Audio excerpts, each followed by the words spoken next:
Hi, I'm Dave Pelzat, proud superintendent of Pleasantdale School District 107. And today we are going to share some tips that we shared at our last uh, parent family workshop. And the topic is navigating the purchase and implementation of your child's first cell phone, which is always a big decision for families and one often where we get conflicting information from friends and family. We're hoping that the information we share today will make that decision a little bit easier and make for a smoother transition for your child from not having a phone or using an iPad or another device to using an actual cell phone. So let's jump right into it.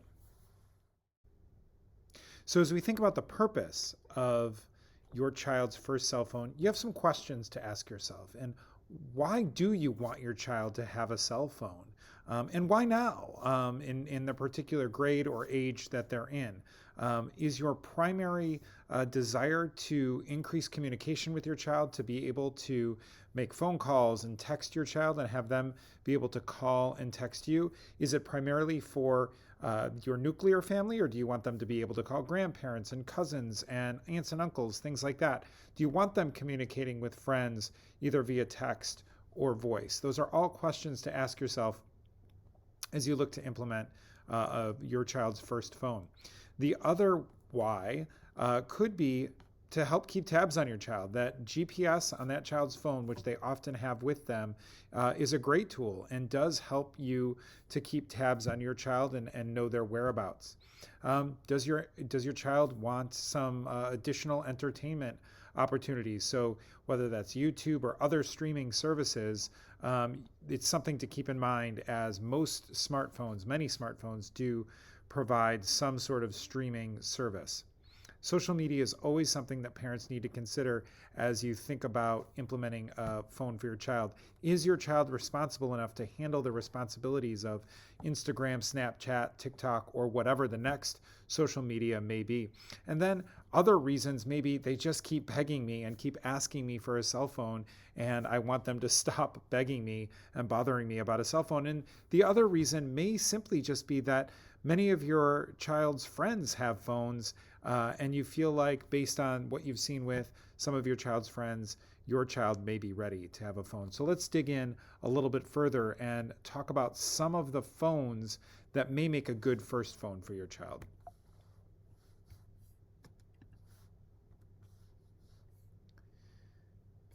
So there are lots of different phones for you to choose from, and they go far beyond just Android phones or iPhones.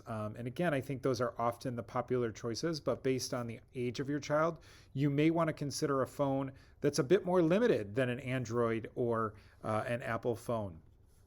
We've got 4 suggestions for you today. The first is the Pinwheel. Pinwheel phones are a great option if you're looking for a phone that will evolve as your child grows up.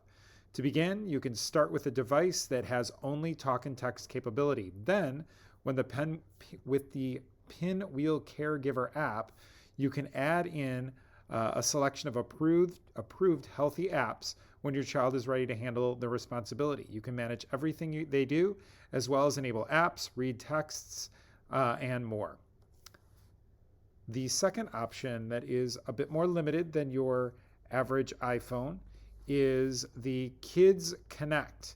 The Kids Connect phone is a great no-frills flip phone option for parents who need 2 main things out of a starter phone: GPS tracking and pre-selected texting and calling. You can program up to 15 phone numbers, and these are the only contacts that your child can get in touch with, and vice versa. Those are the only numbers that will call through. There's no web browser or app capability, so potential dangers are greatly reduced. The built-in GPS allows for real-time location tracking, as well as a geofence feature that will send an alert if your child goes out of bounds of their neighborhood. Again, maybe a better option for some of our younger students. The next option we have for you is called Gab. The Gab Z2 looks like a smartphone, but comes with no internet access, no games, and no social media.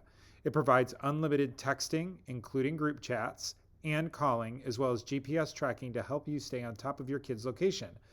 The Z2's camera enables kids to take and send photos, which gives more of a kind of real phone feel than a more locked down phone option.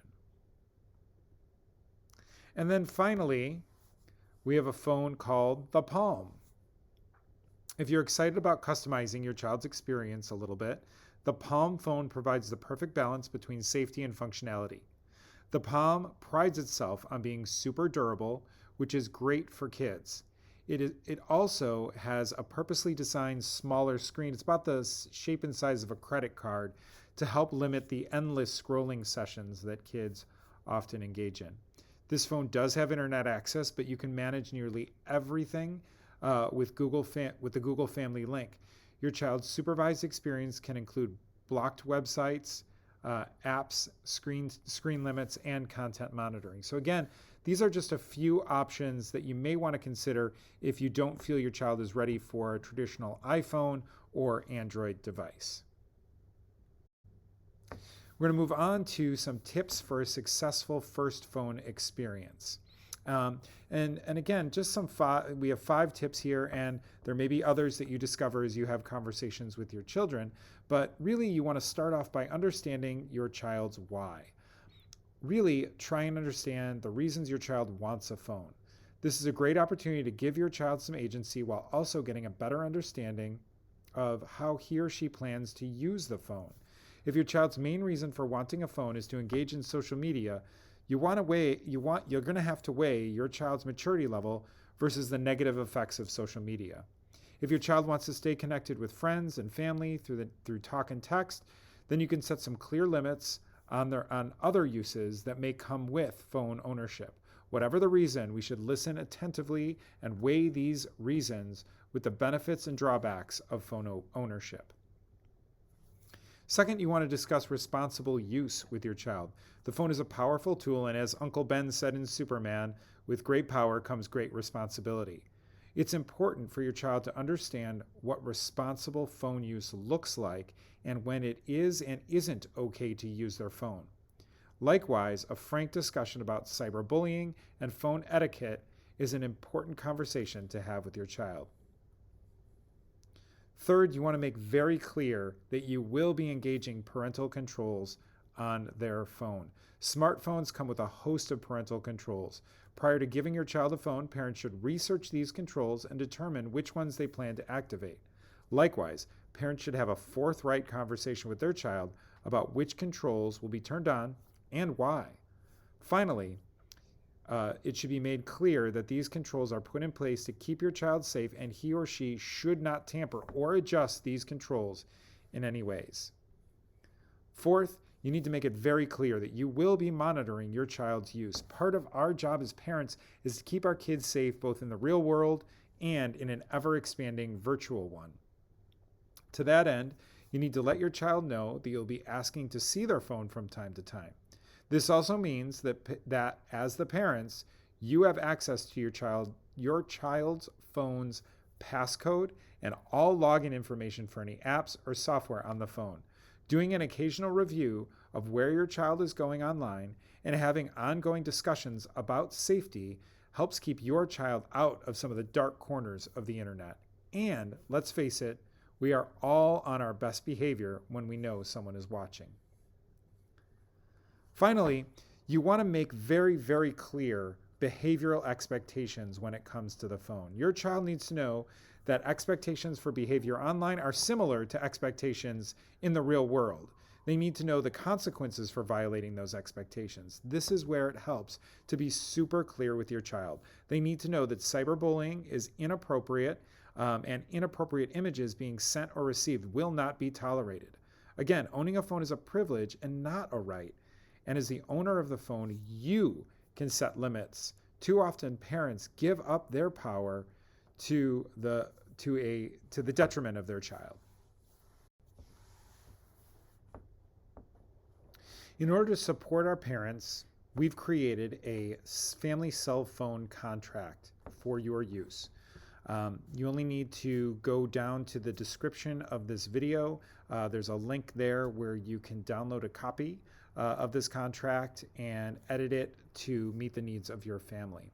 And we just want to have a real quick discussion on why we feel the cell phone contract is a smart move for our families. And again, the cell phone contract clearly outlines the child's responsibilities when using a cell phone, but also identifies the parent's role in encouraging responsible cell phone use. For example, the contract requires children to either text a parent back or answer the phone when a parent calls.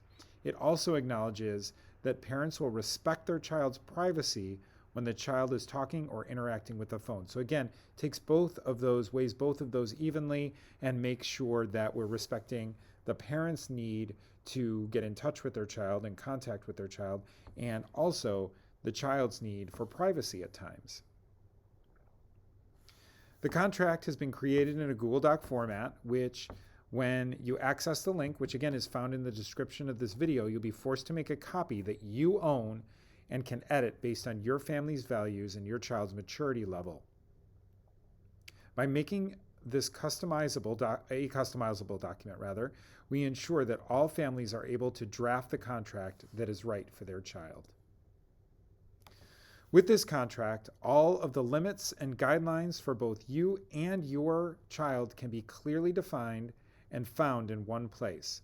The information is easy to understand and easy to follow.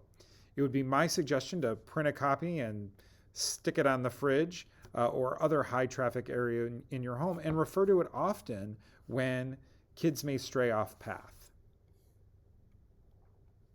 When children feel they have some control and a voice about the rules and limits imposed, they are more likely to feel good about those rules and, most importantly, follow the rules. By working through the contract with your child and making modifications based on their feedback, you give them the voice and control they so badly desire. The contract is also a chance for your child to practice advocacy for him or herself, and by seeing a positive outcome based on their own advocacy. Finally, as the contract is meant to be a dynamic document, as your child grows or as new technologies emerge, I would encourage you to revisit the cell phone contract. Again, this makes sure that the contract keeps up with your maturing child and embraces new technologies in an age-appropriate way. There you have it. I hope you've enjoyed our time together.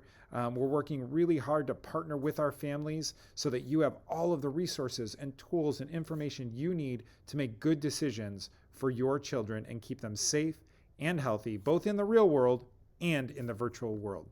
As always, if you have any questions, please feel free to reach out to me or any of your building administrators for questions or guidance at any time. Thank you.